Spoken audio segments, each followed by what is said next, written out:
Go Avry, go Avry, go Avry, go Avry. Well, you know, I think that we have an immense amount of talent in Canada. We have an immense amount of talent in Edmonton, and we certainly got a great support system here in Edmonton. So I think that, with the right people who I think they're already here, I think that Peter and his team are doing an incredible job in putting together a great competition. And I also think that you guys have an amazing facility here. So I know that there's a lot of great track fans here.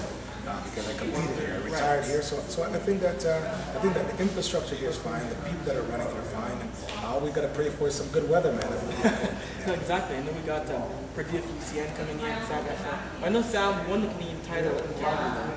Well, I know, but the thing is, it was a time of 10.23. I know compared to bold Tyson days, that's not going to do you much in World Championships. So what does Sam need to be for the World Championships and the Olympics come next year? Well, I think that Sam probably needs to.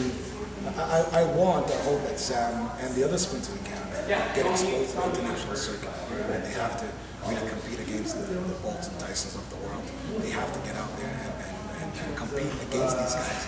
They just need to understand that for them to be relevant at the world or the Olympic Games. So hopefully tomorrow's good weather. Hopefully you can see a couple of guys run under 10 seconds, and I hope that all of Edmonton comes out and supports them. I know Perdita. I mean, it's safe to say she's one of the greatest runners of all time in Canada, because a 10-time champion, anything, you have to be an all-time great for sure. Oh yeah, Perdita is she's definitely been very consistent, and it kind of goes to show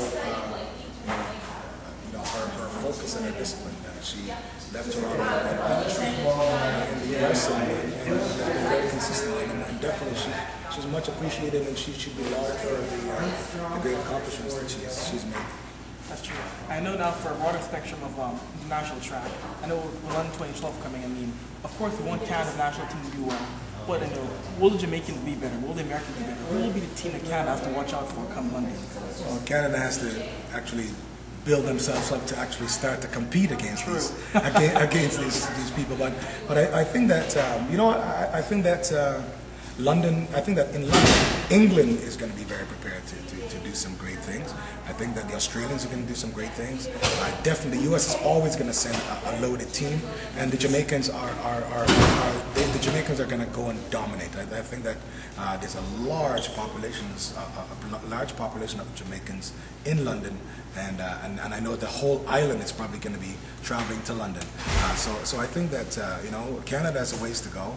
The U.S. is always going to send a good team. The Jamaicans are obviously going to do quite well. I mean, and I think it's going to be a great event to watch, actually. Right. Last question here. Since 1998, has any other CFL team asked you to play receiver for them? Since the Winnipeg Blue Bomber incident. Since what? Since the Blue Bombers asked you to play for them? Right. Has any other CFL team offered you a contract? No. I got drafted by BC, and that wasn't going to happen. And I also got drafted by the Raiders, and so I'm a Raider. Not only a Raider fan, I'm a Raider. But football was never a thing. I don't believe that running down the field and getting hit by someone was something that I wanted to do. Thanks, Donovan. All right, no problem.